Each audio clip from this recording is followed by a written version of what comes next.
1.6 millones de asistentes en Brasil. Originario de Nueva York, Burton creció rodeado de sonidos diversos que alimentaron su pasión por la música y el audio en vivo. A lo largo de los años ha perfeccionado su arte y hoy nos comparte sus conocimientos, estrategias y consejos para quienes buscan destacar en la ingeniería de sonido. Su mensaje es claro: lo primero es que te tiene que encantar, y si tienes una habilidad, tu responsabilidad es comprometerte a desarrollarla. Demos una calurosa bienvenida a Burton Ishmael. Mexico! Soundcheck Expo! How you guys doing today? Good. Well, it's a pleasure to be here today. Thanks for the invite. Today I'm going to try to attempt telling you a little about myself and try to attempt teaching you something that I'm still learning, and it's probably have taken me over 25 years to perfect. All right? So say a prayer for me, and hope you guys get something out of this. That's why we're here, right?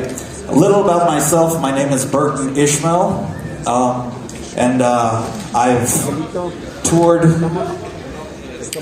the music scene for about, I don't know, close to 22 years or so, and I've worked with various artists, different genres of music, hip-hop.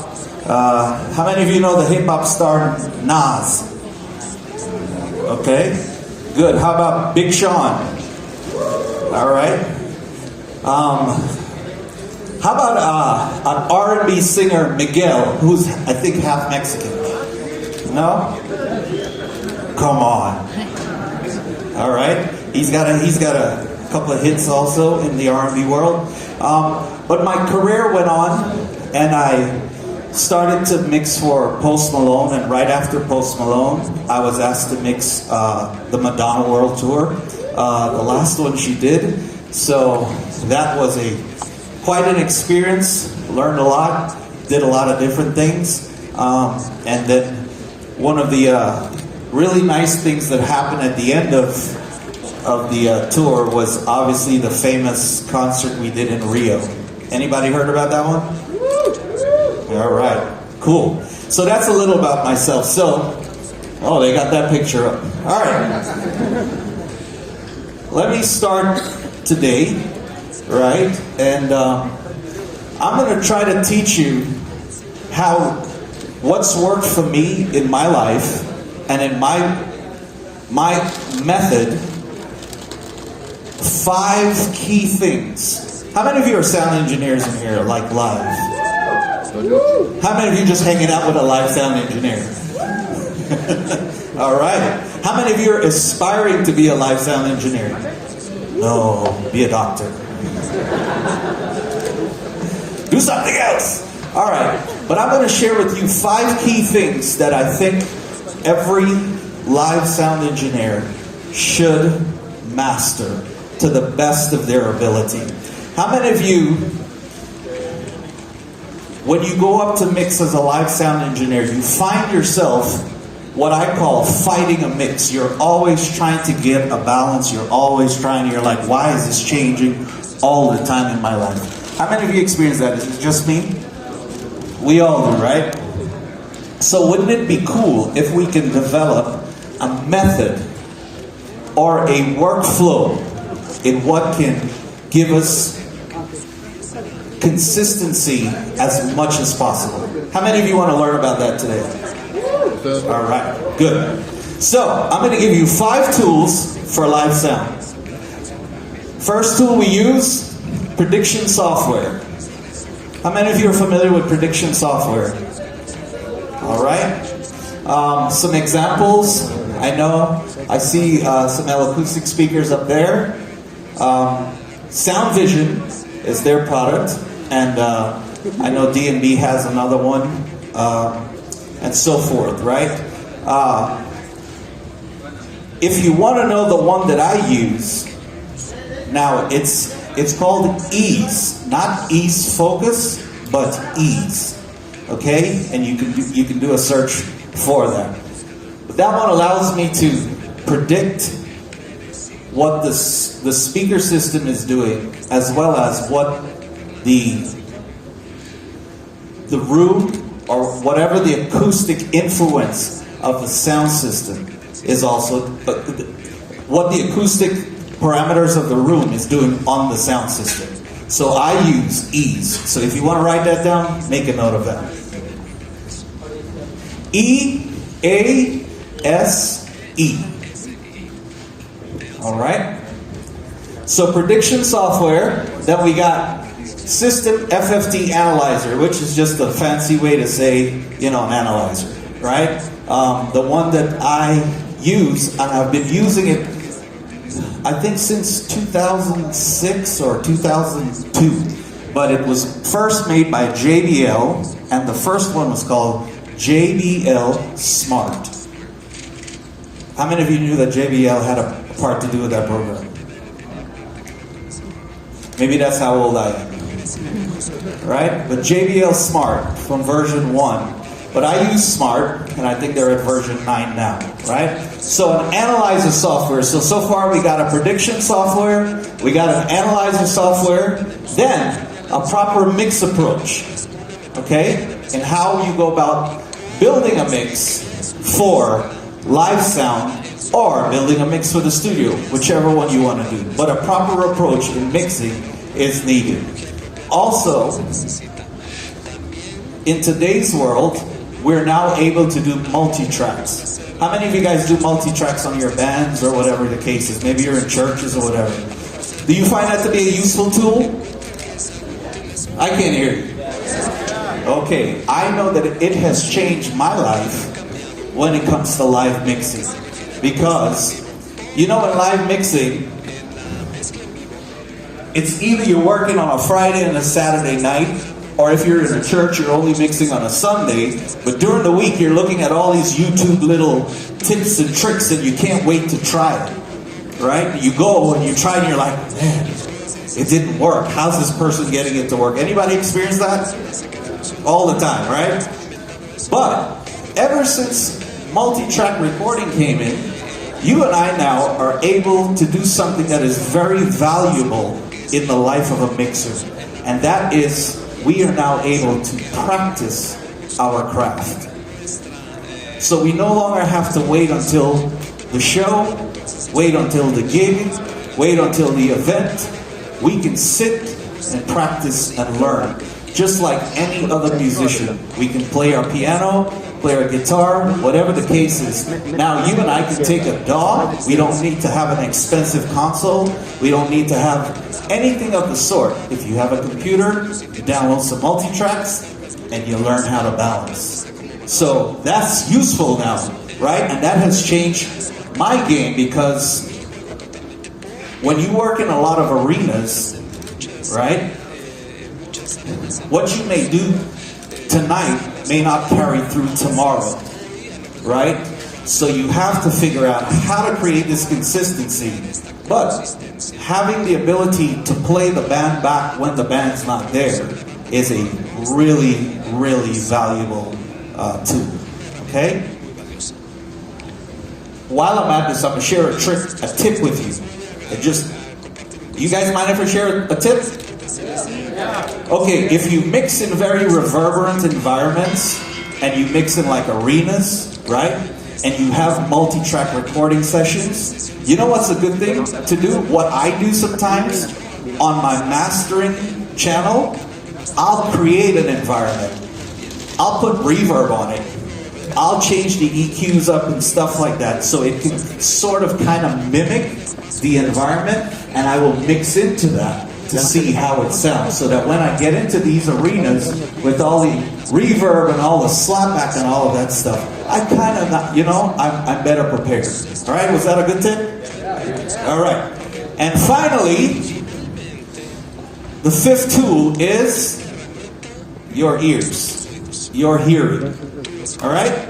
So let's go back over them. We have prediction software. We have an analyzer. We have a proper mix approach. We have the multi-track recording. And we have our ears. Those are the 5 tools, right, that you can implement in your workflow, regardless of the system, regardless of the console, regardless of whatever that's in front of you. If you want consistency in your work, adapt these principles. So let's look at the first one, prediction software. What are we trying to see out of prediction software? The first thing the things that are important is to make sure that we see the energy distribution across the entire audience, the SPL level that we're going to get, and the frequency response. Wouldn't you like to know what that is before you even mix a show? Nobody wants that? You guys just like doing hard work, huh? You like tough living. So, we look to see from front to back, side to side, how the energy from the speaker system is filling the room. Okay? Now, when I did the Madonna in Rio, we had a long time, a couple of weeks, that we kept simulating what these speakers are going to do on the beach. Then we kept simulating different temperatures. We kept simulating the content of salt in the air as best as we can. We just try to create whatever situations we could have created just to have no surprises, right? And we also designed a system where in every delay tower that we had, we knew that if a delay tower failed, we had enough energy from one tower that could pick up that tower also. So at any given time, if we lost something, we knew that the energy would still be there from somewhere else. Isn't that great to know? Wow, this is a tough crowd. So, one of my hard rules is to have the energy across the audience within a plus or minus 3 variation of level. Now we know in theory that the human hearing, right, can start to sense a change of level after 3 dBs. Okay, am I talking lies or truth here? Right. So, you want the guy in the front who's paying $300,000 to watch a show, and the guy in the back who got a free ticket to hear the sing. Right? And the guy in the front thinks this is great. But your job as an engineer is to be able to achieve that. Okay? Now, why is all this important? You may say to me, I'm just a mixer. I just want to mix. I just want to balance things and mix. But here's what's important. You cannot maintain consistency or create a mix if your canvas, okay, if your foundation is not set. Okay? So what you want to do is develop the ability to create the same foundation all the time. Okay? So that's why we look at these things. The next thing is to see that the same frequency response, as best as possible, again is translated across the floor. Okay? So, plus minus 3, no greater than 6. Okay? Same frequency response across the floor.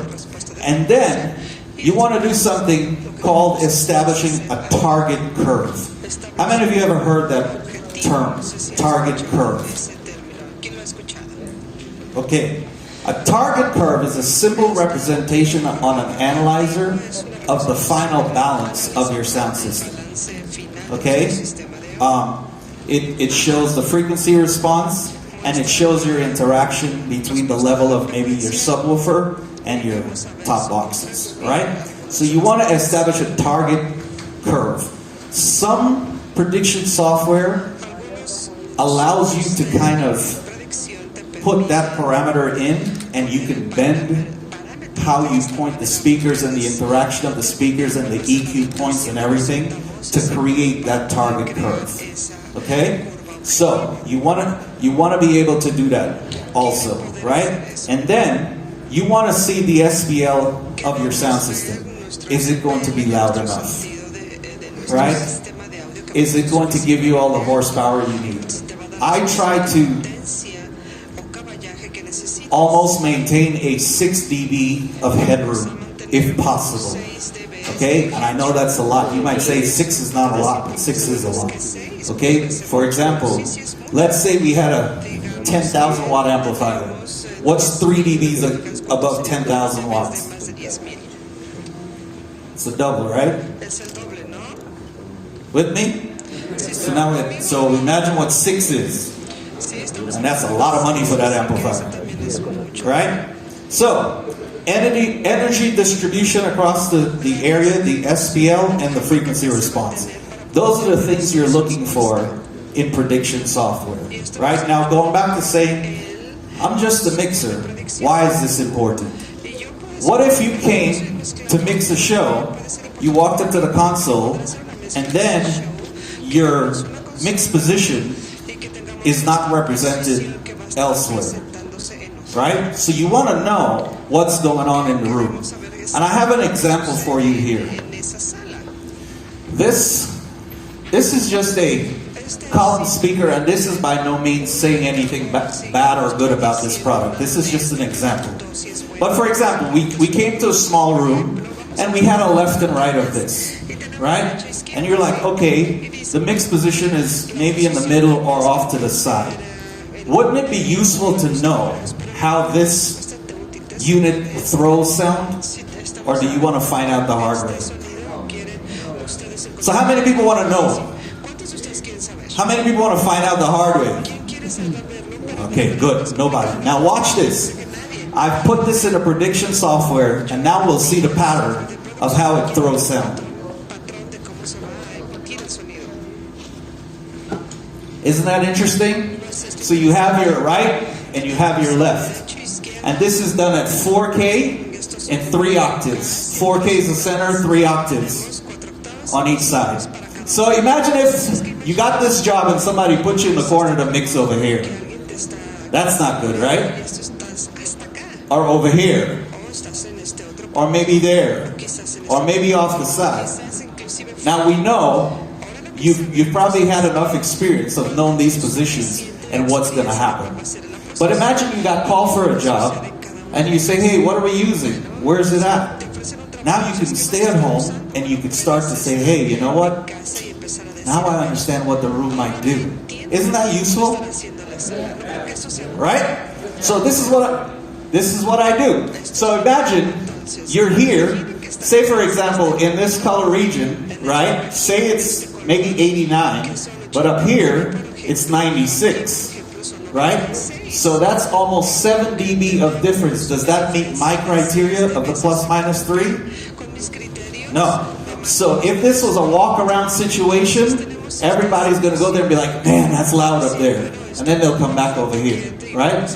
Now, when you're over here and you're trying to hear the vocal, but you're turning it up so much, right, to get there, then these people, you know, good luck to them. And also, when you start to turn the vocal up, guess what you're going to be getting into what zone? You're starting to getting in a feedback zone or whatever the case is, right?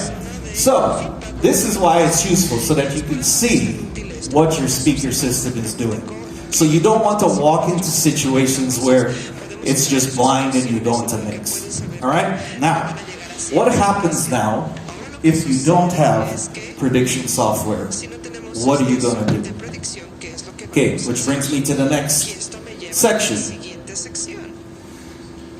Instead of prediction software, we're going to use an analyzer.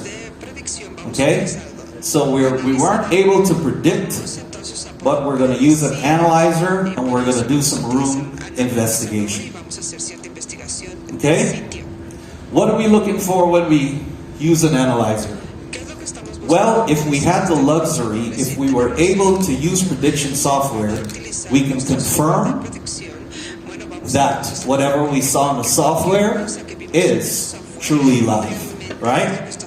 We also want to do alignment, system alignment, which is between, and if you see down here, we have tops over subs, right? And those, we have to marry them together, right? We have to align them so that they move energy together.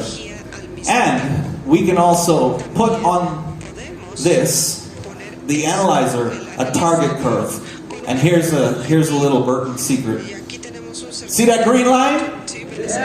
Which green line? That one. That's my target curve. Okay? So what does that mean? If you see this, can you all see this line right here? So that's the subwoofer line, right? And the red line, can you see the red line also? That's the trace of the tops. Okay?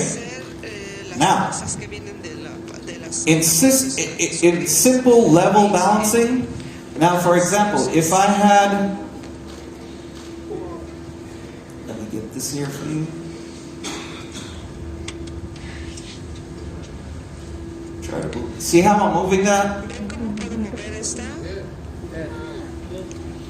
See the sub? Now, if I turn my subs on, and the, maybe I should change these colors. Hold on. Let's make this easy for ourselves. You guys with me so far? Is it making sense? I get one yes and one absolutely. All right. Okay? And then we're going to change this one. We get another color. Let's do maybe a yellow.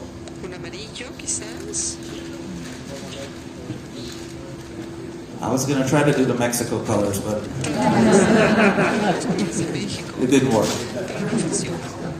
So I turn my subs on, and the microphones are showing me that the sub level is right there, and then the level of the array is here.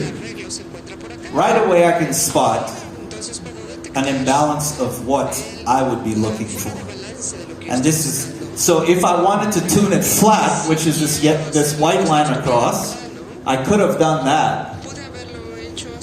But in my experience, after tuning so many sound systems, I like to have this target curve. Okay? So that's the target curve. Let's talk about alignment. There are two crossovers that you should be familiar with. If you can shout it out, can anybody tell me the two names of a crossover that you as an engineer will face? Or did I ask the question right? So, crossovers, right? We know they're between subs and highs and mids and all of that. But there's a name for a crossover, right? There's two names.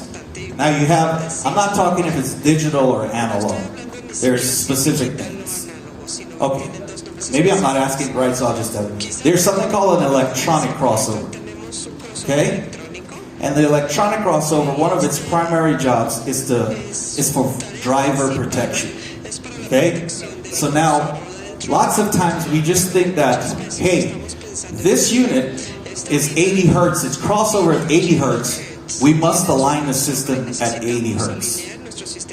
So, that's aligning the system based on the electronic crossover. Okay? Now here's another terminology I'm going to share with you. It's called the acoustic crossover. Now what is the acoustic crossover? The acoustic crossover is the crossover point after you have decided to do your balance between your sub and your highs. Okay? So, for example, in here, right where I have that arrow, right there, the acoustic crossover point of the system is 57. If I leave the balance there, between the sub and the top. Right? Watch, I will change the acoustic crossover point by raising the sub. Now, the acoustic crossover point is now 65, 66. Okay? That's where your alignment should be. So we have electronic crossover and we have acoustic crossover. Okay? I'll show you guys a little tip here. If you have your phones, right, I'm going to bring this down to about 55 or so. 55 más o menos. All right, let's take 60. Mejor llevemos los 60. I'm zooming in here, Voy a darle un and zoom. we're going to go to Aumento aquí.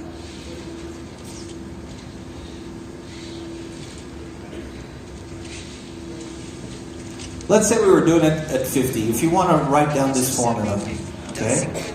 The difference in phase between the top and the bottom, so it's called a delta difference. I'm getting a little deep now. Diferencial delta. Divided by 360, divided by the frequency, Dividido por la frecuencia. multiplied by 1,000. That gives the time. Y ese va a ser el tiempo. Okay? So for example, Entonces, here we have this phase tenemos is, let's just say 80, right? podemos decir On que es un 80.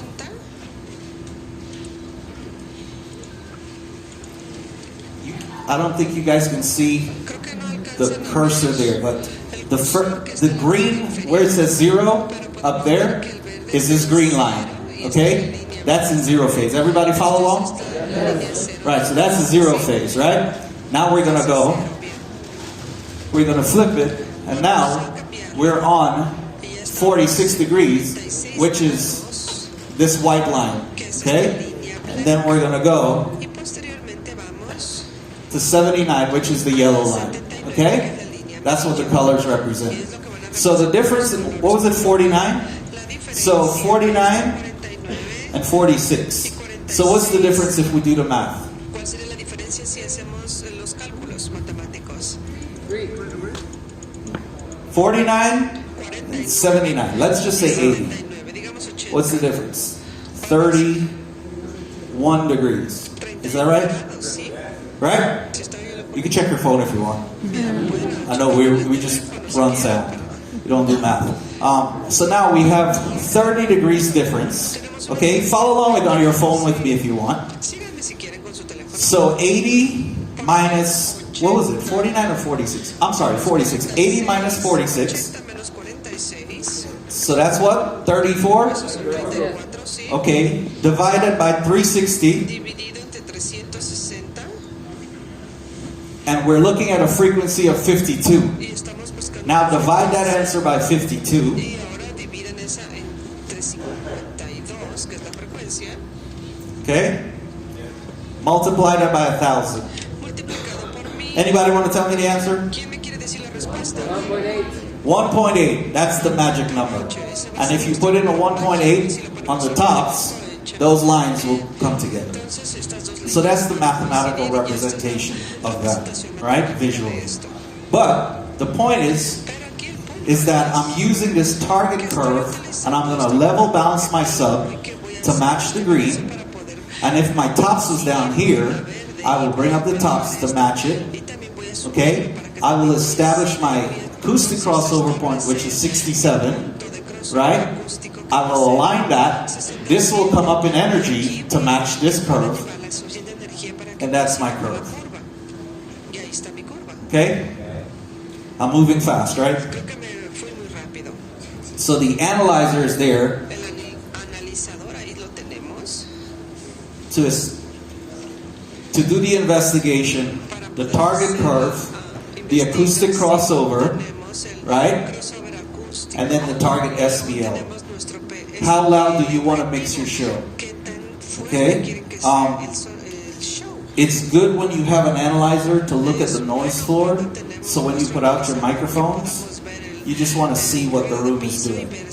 My general rule of thumb is I will bring the pink noise up maybe 20 dBs higher than the highest peak in the noise floor. You guys understand that? So if on the analyzer you see a certain noise floor, I will turn up the pink noise or whatever it is, the test system, maybe 20 dBs above that, right? And then I will start to do my adjustments. Multiple microphones is something that I strongly advise to do. It's cool if you only have one, but you're going to really limit yourself on just using one microphone. Okay? And then moving a microphone around to get different and then doing the average, that's cool too, but nothing, trust me, nothing beats when you can look at 8 microphones at the same time and you can average that out and you can make a better decision on what is in a local area or what's localized. Like in this area it can be doing something, in this area it can be doing something else. But what you want to watch across the entire audience is what's consistent and common. Okay? And that's the stuff you want to work on. But nothing beats seeing 8 microphones at the same time. Placements for microphones. In this array, if I had to align the sub to this array, right, I would take the midpoint of the elements. Okay, so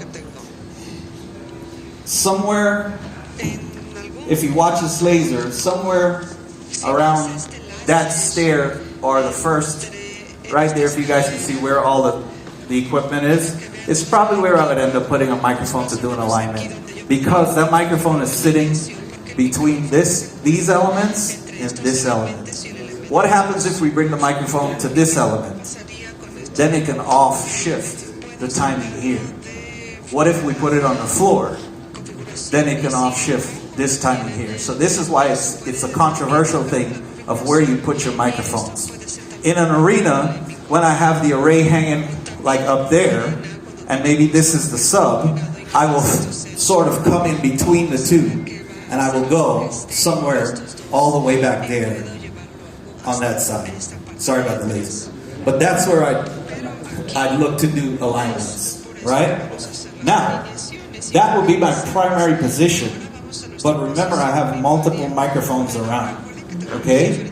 And these multiple microphones, I can start confirming if the subwoofers are lining up in those regions just the same, okay? So that's the beauty of having multiple microphones. You guys with me so far? Yeah. Sure. So there's a target curve on an analyzer.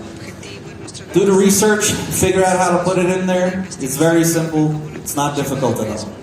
All right? Now, what happens if you don't have prediction software and analyzer, but all you can do is mix? Okay? I recommend that you get yourself a pair of reference monitors. Now this is where the studio world and the live world shakes hands. How many of you know that there are more hit records made in a studio than there are hit records made in live arenas? That's just a fact. Live mixers are not making hit records, they're just copying hit records. Right?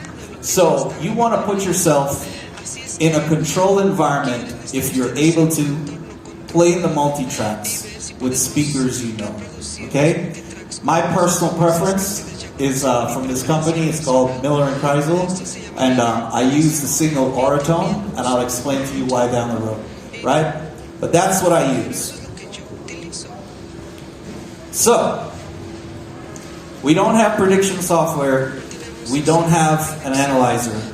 The only thing we can do is cold, hard mixing skills, right?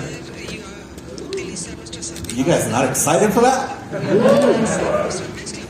You don't want to up your mixing skills? Yeah. So let me give you a little history about myself, right? I used to own sound equipment in my early days. And it was a constant battle with the other companies saying, oh, your sound equipment is not that good. We got the best.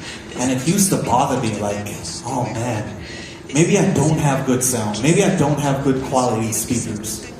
But you know when that changed for me? How many of you have ever experienced when you had a good engineer that came on your system that everybody said was bad, but your system sounded so good, you're like, what? I got a good sound system. That's mixing skills, right? Right, so if we don't have anything else, we have to build our mixing skills. Here are my tips on the mixing skills. The most important part that you can pay attention to when you're mixing for live, as well as the studio, in my opinion, is the mid-range. Everything in music lives in the mid-range. Okay? So, in the studio environment, you may not have the big subwoofers, you may not have 32 subwoofers in the front of you, whatever the case is, right? You may have one speaker, or maybe one sub, right? But you start small. You start with a small sound. And as you take your mixes to bigger speakers, you start to hear more bottom end, more woof, more high end, so forth. But the part of music that's important that translates to your car or to a festival mix or to a broadcast, right? If you cut the subs out and cut the highs out, but if the mid-range is balanced, you're gonna win. You guys trust me on that one? Yeah. Please trust me on that one. Okay? The mid-range is super, super important. Now, in the live world, I've had the privilege of working with artists that give me time to work on my mix. So I would be able to do the multi-tracks, and then I would set up a sort of a mimic studio environment, right? And I followed principles like these. You guys heard of the equilateral triangle? How many of you heard of that? Like you are in the position and this is the same distance as that and all of that as a rule of thumb? Right. I do that. I also, because I have an analyzer, I will have the analyzer on those speakers also looking at the mid-range to make sure nothing is crazy in there. Okay? So I'm using the analyzer there as well. But I follow the triangle, I use the analyzer, and very importantly, I try not to mix above 85. Okay? Now, why do I choose that? How many of you heard of Fletcher-Munson curve?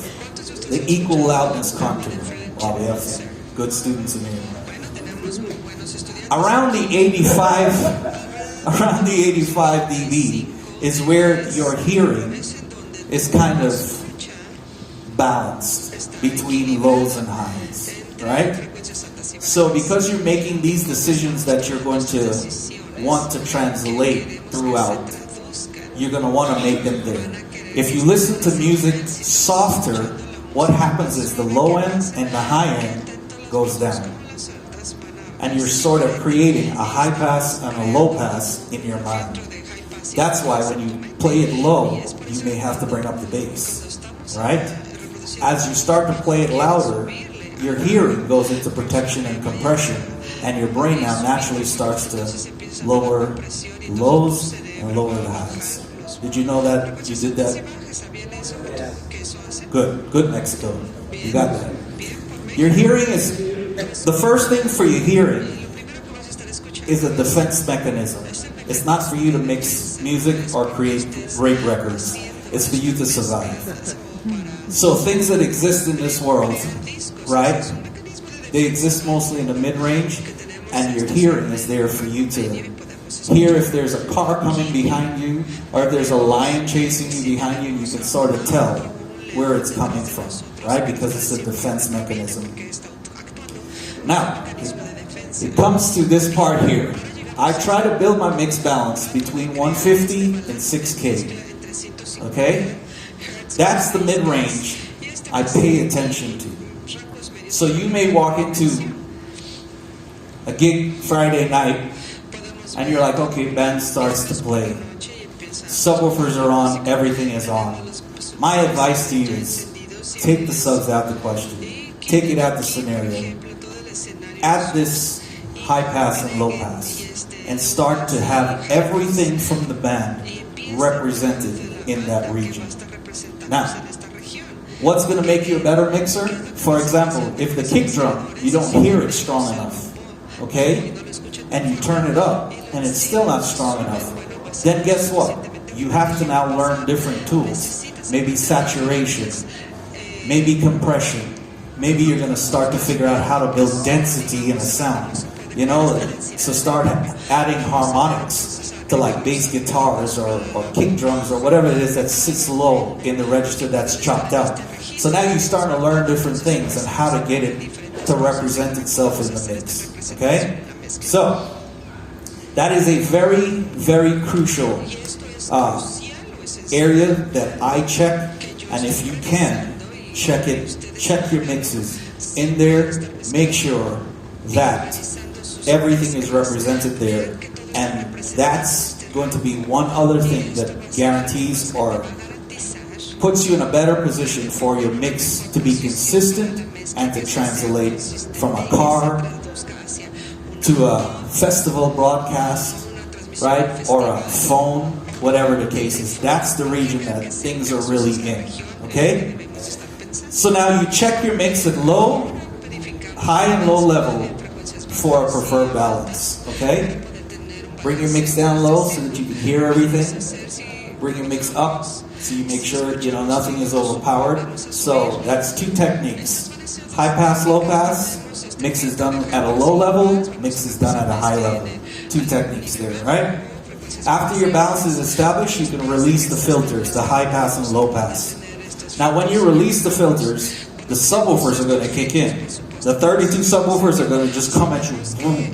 And you're going to be like, wow, this is a lot.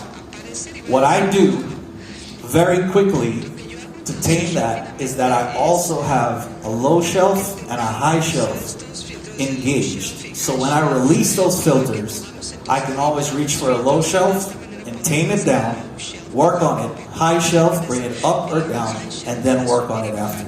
Follow along? And then after that, you can fine tune the mix, and you can do something I call pointing EQ, where you can just give a little boost, sweep it across the low end where it sounds great, and you can park it there and leave it there. Alright? So you got prediction software, you got analyzer, and you got some mixing tricks, right? Good. So now let's talk about your ears. How many of you during the week do some kind of ear training? Be honest. 1, 2, 3. Why did you take a long time to put your hands up? You have to figure it out? Okay, how many of you want to be mixers? Again, how many of you mix live? Don't be ashamed now. Don't go back on mix. I saw more hands before. Okay, put your hands down. How many of you do a hearing or an ear training exercise at least once a week? Okay. There's a difference there. My point is that if you're gonna make these your final decision maker, you have to be sharp. You have to invest the time into building your ears. Now, I want to coin the term. It's no longer ear training, but brain training. Right? So for example, this laser, we know the color is green. That's verde in Spanish, right? Come on, guys, encourage me. Yeah, thank you. So that's green, right? But my eyes didn't say green. My brain is programmed to call it green. So once these are working, right, they're just receptors. It's your mental library that is saying that's 4K, that's 500, that's this, that's compression, So you are training your mental library. And just like any musician that spends time learning their instrument, music, sound, the language of sound is frequency. The language of sound is frequency. If you don't know it, if you don't practice to know it, you are not speaking the language very well. Because at the end of the day, we don't have AI as yet to mix our shows. We're still mixing it here. Right? You have a mental library, you have a target. You wanna, and my last point is train with a purpose. I'll give you, how many of you heard of Sound Gym? No. Write that down. Sound gym. Yeah. How many of you heard of quiz tones? Write that down also. Quiz tones. See how much good information I'm giving Mexico? Come on.